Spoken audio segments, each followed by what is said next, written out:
موجودہ آزمائشی حالات اور سیرت النبی صلی اللہ علیہ وسلم۔ الحمدللہ وکفى وسلام علی عباده الذین اصطفى، اما بعد۔ عزیزان ملت، آج مسلمان دنیا میں ہر جگہ ابتلاء و آزمائشوں سے گزر رہے ہیں۔ امریکہ اور یورپ سے لے کر چین اور برما تک ہر جگہ مسلمانوں کو رسوا کیا جا رہا ہے، اور ان کی جان و مال اور عزت و آبرو ایک بے قیمت شے ہو چکی ہے۔ خود مسلم ممالک شام، عراق، افغانستان اور یمن وغیرہ میں مسلمانوں کی آپسی برادر کشی، جس کے پیچھے صلیبی سازشیں شامل ہیں، مسلمانوں کے خون کو پینے کے پانی سے بھی زیادہ ارزاں بنا دیا ہے۔ ظاہر ہے کہ یہ حالات ہمیں خود احتسابی کا سبق دیتے ہیں۔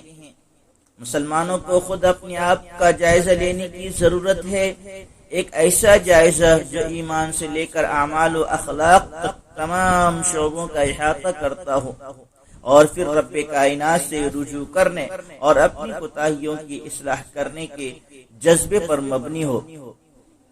ہر تکلیف دہ واقعہ کو دوسروں کا قصور قرار دے کر اپنے آپ کو بری الذمہ سمجھنا مومنانہ طریقہ نہیں ہے۔ یہ بنی اسرائیل کا طریقہ تھا کہ وہ اپنے اوپر پہنچنے والی مصیبتوں کا ذمہ دار حضرت موسیٰ علیہ السلام اور اہل ایمان کو قرار دیتے تھے۔ وَإِن تُصِبْهُمْ سَيِّئَةٌ يَطَّيَّرُوا بِمُوسَىٰ وَمَن مَّعَهُ۔ یہی حال دوسرے ان قوموں کا بھی تھا جو ایمان اور عمل سے محروم تھے، اور جب ان کی اللہ کی طرف سے پکڑ ہوتی تھی تو اہل ایمان کو اس کا ذمہ دار قرار دیتے تھے۔ خود رسول اللہ صلی اللہ علیہ وسلم اور آپ کے صحابہ کے بارے میں بھی قریش اس طرح کی باتیں کیا کرتے تھے۔ قرآن مجید ہمیں بتاتا ہے کہ انسان پر جو آزمائشیں آتی ہیں وہ اصل میں خود اس کی شامت اعمال کا نتیجہ ہوتی ہے۔ وَمَا أَصَابَكُم مِّن مُّصِيبَةٍ فَبِمَا كَسَبَتْ أَيْدِيكُمْ وَيَعْفُو عَن كَثِيرٍ۔ اس لیے حالات کے ناموافقت کا سبب دوسروں میں تلاش کرنے کی بجائے اپنے آپ میں تلاش کرنے کی کوشش کرنی چاہیے۔ عزیزان گرامی، ان حالات کے پس منظر میں بعض سادہ لوح مسلمان سوچتے ہیں کہ اگر وہ دین حق پر ہیں اور خیر امت ہیں جن کا اللہ نے اپنے دین کی سربلندی کے لیے انتخاب کیا ہے، تو پھر ہم اتنی آزمائشوں اور دشواریوں سے کیوں گزر رہے ہیں؟ یہ بات مسلمانوں کو زیادہ حق سے ہٹانے اور ان کے ایمان کو متزلزل کرنے کے لیے اعدائے اسلام کی طرف سے بھی کہی جاتی ہے، لیکن یہ سوچنا درست نہیں۔ حقیقت یہ ہے کہ اللہ جل شانہ نے مسلمانوں کے لیے آخرت میں تو یہ وعدہ کیا ہے کہ وہ ہر طرح کی نعمت سے سرفراز ہوں گے، جنت ان کی قیام گاہ ہوگی، اور وہ ہر طرح کی تکلیف اور ناگوار باتوں سے محفوظ رہیں گے۔ لیکن دنیا میں اس کا وعدہ نہیں کیا گیا ہے، بلکہ اہل ایمان سے یہ بات کہی گئی ہے کہ اللہ تعالیٰ نے جنت کے بدلے ان سے دنیا کی زندگی خرید لی ہے۔ ان اللہ اشترى من المؤمنین انفسهم واموالهم بان لهم الجنہ۔ قرآن مجید نے ایک اور موقع پر بہت وضاحت اور تاکید کے ساتھ کہا ہے، وَلَنَبْلُوَنَّكُمْ بِشَيْءٍ مِّنَ الْخَوْفِ وَالْجُوعِ وَنَقْصٍ مِّنَ الْأَمْوَالِ وَالْأَنفُسِ وَالثَّمَرَاتِ وَبَشِّرِ الصَّابِرِينَ الذين إذا أصابتهم مصيبة قالوا إنا لله وإنا إليه راجعون أولئك عليهم صلوات من ربهم ورحمة وأولئك هم المهتدون۔ اور ہم تم لوگوں کو خوف، بھوک، مال، جانور اور پھلوں کے کچھ نقصان سے ضرور ہی آزمائیں گے۔ اس سلسلے میں آپ صبر کرنے والوں کو خوشخبری سنا دیں، جن کا حال یہ ہے کہ جب ان پر کوئی مصیبت آتی ہے تو کہتے ہیں ہم اللہ ہی کے لیے ہیں اور ہمیں اللہ ہی کی طرف واپس ہونا ہے۔ یہی لوگ ہیں جن پر ان کے رب کی طرف سے نوازشیں ہوں گی، اور یہی لوگ ہدایت یافتہ ہیں۔ عزیزان گرامی، اس آیت میں اللہ تعالیٰ نے زور دے کر فرمایا ہے کہ مسلمانوں کو ضرور ہی آزمایا جائے گا، اور آزمائشیں بھی مختلف قسم کی ہوں گی۔ کبھی ایسا ہوگا کہ مسلمان خوف و دہشت سے دوچار کیے جائیں گے، وہ اپنی جان و مال اور عزت و آبرو کے معاملے میں غیر یقینی صورتحال سے دوچار ہوں گے۔ آج پوری دنیا اور خود ہمارے ملک میں مسلمان اسی صورتحال سے دوچار ہیں۔ دوسرے، ان کو معاشی نقصانات سے آزمایا جائے گا۔ اس معاشی نقصانات کا ایک درجہ تو یہ ہے کہ بالکل فاقوں کی نوبت آ جائے، جیسا کہ بعض ملکوں کی صورتحال ہے جن کی قدرتی وسائل پر مغربی نے قبضہ کر رکھا ہے۔ یہی صورتحال برما کے مظلوموں اور شام کے مہاجرین کی ہے۔ دوسرا درجہ یہ ہے کہ یہ نوبت نہ آئے، لیکن ان کو معاشی اعتبار سے نہایت پسماندہ اور اقتصادی نقصان سے دوچار کیا جائے۔ ملازمتوں کے دروازے ان پر بند کر دیے جائیں گے، جیسا کہ ہم ہندوستان میں دیکھتے ہیں کہ مرکز سے لے کر ریاستوں تک ملازمتوں میں آبادی کے اعتبار سے مسلمانوں کا تناسب بہت ہی کم ہے۔ تیسرے، ان کی آزمائش جانی نقصانات سے ہوگی۔ ہندوستان میں مسلسل مسلمان اس مصیبت کا سامنا کر رہا ہے۔ صرف بھاگلپور، میرٹھ، جمشید پور اور ممبئی اور گجرات کے فسادات نیز بابری مسجد کی شہادت کے موقع سے ہونے والے بلووں میں شہید ہونے والے مسلمانوں کے اعداد و شمار جمع کیے جائیں تو ان کی تعداد عجیب نہیں کہ 25,000 کے قریب پہنچ جائیں۔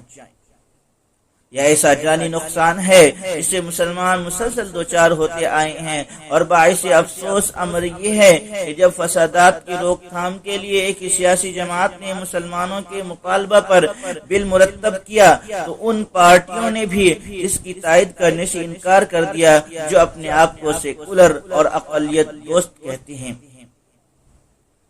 چوتھے، جس چیز سے آزمانے کا ذکر کیا گیا ہے وہ ہے ثمرات۔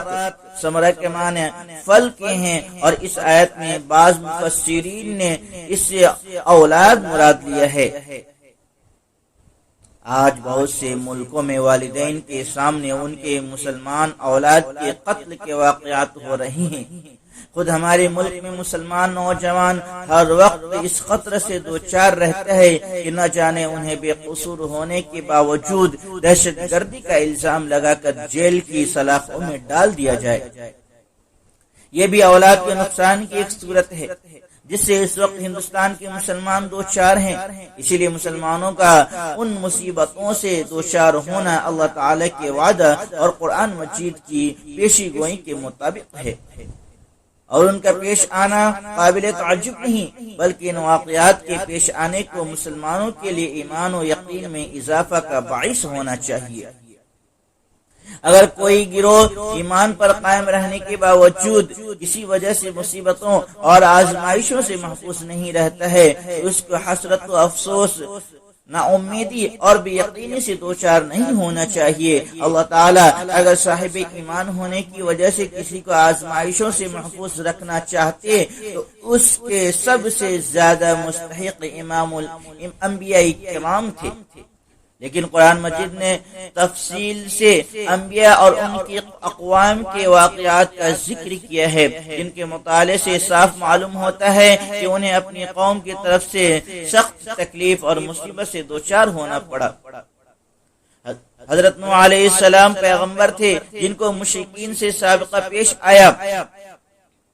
اللہ تعالیٰ نے انہیں طویل عمر عطا فرمائی۔ انہوں نے اپنی زندگی کے 950 سال کا غالب حصہ دعوت حق کا فریضہ انجام دیتے ہوئے گزارا، لیکن قوم کا رد عمل مسلسل انکار اور سرکشی تھا۔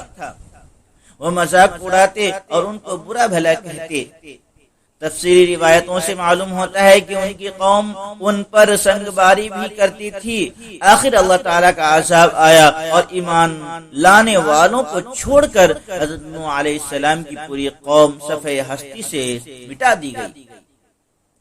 حضرت ابراہیم علیہ السلام برگزیدہ پیغمبر تھے کہ ان کے بعد تمام پیغمبر انہی کے نسل سے پیدا ہوئے، جن میں رسول اللہ صلی اللہ علیہ وسلم بھی شامل ہیں۔ ان کو بڑی بے دردی سے نذر آتش کرنے کی کوشش کی گئی، اور جو ایندھن آپ کو جلانے کے لیے تیار کیا گیا، قوم کے ایک ایک فرد نے اس میں حصہ لیا، لیکن اللہ نے اپنی قدرت خاص سے آپ کو بچا لیا۔ بیگانوں ہی سے نہیں، اپنوں سے بھی کچھ کم تکلیف نہیں پہنچی۔ خود والد نے کہا اگر تم دعوت توحید سے باز نہیں آئے تو میں تمہیں سنگسار کر دوں گا۔ عزیزان گرامی، حضرت یوسف علیہ السلام کے والد بھی نبی تھے، دادا بھی، دادا کے بھائی بھی، اور پردادا حضرت ابراہیم علیہ السلام بھی، لیکن اس کے باوجود کیسی آزمائشوں سے گزارے گئے۔ اندھیرے کنویں میں پھینکے گئے، ماں باپ سے جدا کیے گئے، نبی زیادہ تھے لیکن غلام بنائے گئے اور بازار میں بیچے گئے، اور بالآخر قید کی صعوبتیں برداشت کرنی پڑی، یہاں تک کہ مفسرین کی روایت کے مطابق کم و بیش 12 سال آپ نے قید خانے میں گزارے۔ حضرت موسیٰ علیہ السلام کی قوم بنی اسرائیل جن آزمائشوں سے گزاری گئی، قرآن مجید نے تفصیل سے ان کو بیان کیا ہے۔ مفسرین نے اس کی تفصیلات لکھی ہیں کہ فرعون پوری قوم بنی اسرائیل سے بیگار کا کام لیتا تھا، ان سے کھیتی کرائی جاتی تھی، عمارتیں بنوائی جاتی تھی، پہاڑوں کو تراش کر ستون بنوائے جاتے تھے، جو ان کاموں کے لائق نہیں تھے ان سے یومیہ جزیہ لیا جاتا تھا۔ اگر کوئی شخص سورج کے ڈوبنے سے پہلے جزیہ ادا نہیں کرتا تو اس کے ہاتھ اس کے گردنوں سے باندھ دیے جاتے تھے، اور عورتوں کے ذمے کپڑوں کی بنائی اور کڑھائی کا کام ہوتا تھا۔ پھر ظلم کی انتہا اس وقت ہو گئی جب فرعون نے خواب دیکھا کہ بیت المقدس سے ایک آگ نکلی، مصر پہنچی، اور اس نے قوم فرعون یعنی قبطیوں کے ایک ایک مکان کو خاکستر کر دیا، اور بنی اسرائیل سے محفوظ رہے۔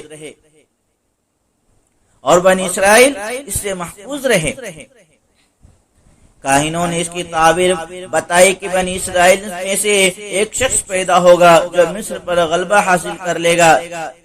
پھر کیا تھا؟ فرعون کا ظالمانہ حکم جاری ہوا کہ بنی اسرائیل میں جو بھی لڑکا پیدا ہو اسے ذبح کر دیا جائے اور لڑکیوں کو زندہ چھوڑ دیا جائے، اور سالہ سال اس پر عمل ہوتا رہا۔ اس سلسلے میں خود رسول اکرم صلی اللہ علیہ وسلم کی حیات طیبہ اور آپ کے صحابہ کی زندگی ہمارے سامنے ہے۔ خوف و دہشت کا عالم یہ تھا کہ مکہ میں حضرت ابو طالب روزانہ بنو ہاشم کے کچھ نوجوانوں کو آپ صلی اللہ علیہ وسلم کی حفاظت پر معمور فرماتے تھے، اور مدنی زندگی میں بھی جب تک سورہ مائدہ کی آیت نمبر 67 نازل نہیں ہوئی آپ کی قیام گاہ پر پہرا دیا جاتا تھا۔ بعض روایات سے معلوم ہوتا ہے کہ صحابہ بہت سی دفعہ اپنے بستر میں تلوار رکھ کر سویا کرتے تھے تاکہ اگر دشمن اچانک حملہ آور ہو جائے تو دفاع کیا جا سکے۔ پوری مکی زندگی آپ کی جان خطرے میں رہی۔ عین سہانے کعبہ میں آپ کو پھانسی دینے کی کوشش کی گئی، قتل کے منصوبے بنائے گئے، طائف میں زخموں سے چور چور کیے گئے، احد میں روئے منور سے خون کا فوارہ بہنے لگا۔ شعبہ ابی طالب میں 3 سال سے زیادہ عرصہ ایسا بائیکاٹ کیا گیا کہ مسلسل فاقوں سے گزرنا پڑا، اور بنو ہاشم کے چھوٹے چھوٹے بچے ایک ایک دانے کو ترس گئے۔ اپنے عزیزوں کی قربانی آپ نے اپنی آنکھوں سے دیکھی۔ آپ نے حضرت حمزہ رضی اللہ عنہ کی شہادت کا غم بھی دیکھا، جن کی لاش مسخ کر دی گئی تھی، مگر زندگی کے 13 سال آپ نے سخت مشقت میں گزارے، اور مدینہ آنے کے بعد بھی 8 سال کا عرصہ اسی طرح گزرا کہ اہل مکہ کی طرف سے تابڑتوڑ حملے ہوتے رہے۔ آخر ہجرت کی 8ویں اور نبوت کے 21ویں سال مکہ فتح ہوا، اور جس محبوب سرزمین سے آپ صلی اللہ علیہ وسلم کو ظلمن نکال دیا گیا تھا، وہیں آج آپ کے قوموں میں آپ کے قدموں میں بچھی ہوئی تھی۔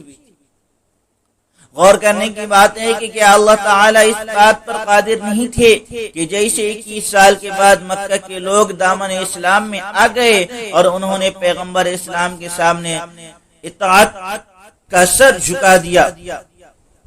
یہی اہل مکہ آج سے 21 سال پہلے جب آپ نے دعوت حق پیش کی تھی آپ کی دعوت کے سامنے سر جھکا لیتے، لیکن اللہ تعالیٰ نے آپ کو ان آزمائشوں سے اس لیے گزارا کہ امت کو جن جن آزمائشوں سے گزرنا تھا آپ کو ان تمام دشواریوں سے گزارا جائے تاکہ مسلمانوں کے لیے اپنے نبی کا اسوہ موجود ہو.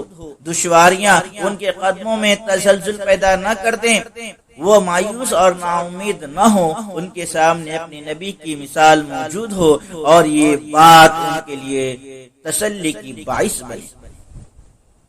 اس لیے مسلمانوں کو موجودہ عالمی اور ملکی حالات سے نہ پریشان ہونا چاہیے اور نہ ان کی یقینی میں تذبذب پیدا ہونا چاہیے. انہیں احساس رہنا چاہیے کہ ان کا ابتلاؤں سے دوچار ہونا ان کے نبی کے ایسے حالات سے گزرنے کے مقابلے تو بہت ہی کمتر ہے. رسول اللہ صلی اللہ علیہ وسلم نے اس امت کو پیش آنے والے حالات کے پس منظر میں فرمایا کہ اللہ کے یہاں آزمائش کے اعتبار سے افراد اور قوموں کا اجر ہوگا. اللہ جب کسی قوم سے محبت کرتے ہیں تو اس کو آزمائش سے دوچار کرتے ہیں. اگر وہ ان حالات میں بھی اللہ کے فیصلے پر راضی رہے تو اللہ اس سے راضی ہو جاتے ہیں، اور اگر وہ اس پر راضی نہیں رہے تو اللہ بھی اس سے ناراض ہو جاتے ہیں. اس کو یوں سمجھنا چاہیے کہ اگر آپ اپنے گھر سے باہر محلے کی سڑک پر نکلیں اور دیکھا کہ چند بچے آپس میں گالی گلوچ کر رہے ہیں اور ان میں ایک آپ کا بیٹا بھی ہے، تو آپ محلے کے بچوں کو تو چھوڑ دیں گے لیکن اپنے بچے کا کان پکڑ کر گھر لائیں گے اور ہو سکتا ہے کہ اس کو 2-4 تھپڑ بھی ماریں، کیونکہ آپ دوسرے بچوں کی غلطی کو تو وقتی طور پر نظر انداز کر سکتے ہیں، لیکن آپ کے اپنے بچے جس سے آپ کا مستقبل جڑا ہوا ہو، تھوڑی سی کوتاہی بھی آپ کے لیے قابل برداشت ہوتی ہے، ناقابل برداشت ہوتی ہے، اور آپ فوری طور پر اس کی تنبیہ کرتے ہیں. اسی طرح یہ امت خدا کے دین کی سربلندی کے لیے پیدا کی گئی ہے. لوگ اپنے لیے جیتے ہیں اور یہ امت انسانیت کے لیے جیتی ہے. اس لیے دوسری قوموں کو تو اس کی کوتاہیوں پر ڈھیل دی جاتی تھی، جس کو قرآن مجید نے امہال سے تعبیر کیا ہے. لیکن اس امت سے اگر کوئی کوتاہی وہ تو فوراً اس کی پکڑ کی جاتی ہے، کیونکہ رسول اللہ صلی اللہ علیہ وسلم نے ارشاد فرمایا مومن کی مثال کھیتی کی سی ہے کہ برابر ہوا ہو، اس کو ایک طرف سے دوسری طرف ہلاتی رہتی ہے. مومن اسی طرح آزمائش سے دوچار ہوتا رہتا ہے. اور منافق کی مثال ایک درخت ایسے درخت کی ہے جو ہلتا نہیں ہے یہاں تک کہ ایک ہی دفعہ کاٹ لیا جاتا ہے. غرض کے موجودہ حالات سے نہ گھبرانا چاہیے اور نہ قدم لڑکھڑانا چاہیے.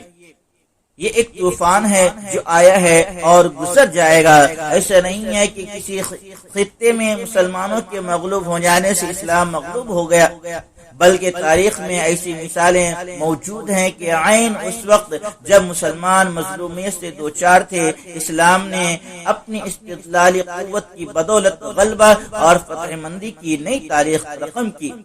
اس لیے قرآن نے کہا ہے کہ اگر تم ایمان و یقین کے اس معیار پر اپنے آپ کو لے آؤ، اس معیار پر اپنے آپ کو لے آؤ جو اللہ کے یہاں مطلوب ہے، تو انجام کار تمہیں کو غلبہ حاصل ہوگا.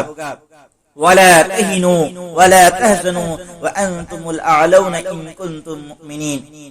علامہ اقبال نے کیا خوب اس کی ترجمانی کی ہے کہ تو نہ مٹ جائے گا ایران کے مٹ جانے سے، کہ تو نہ مٹ جائے گا ایران کے مٹ جانے سے، نشے میں کو تعلق نہیں پیمانے سے.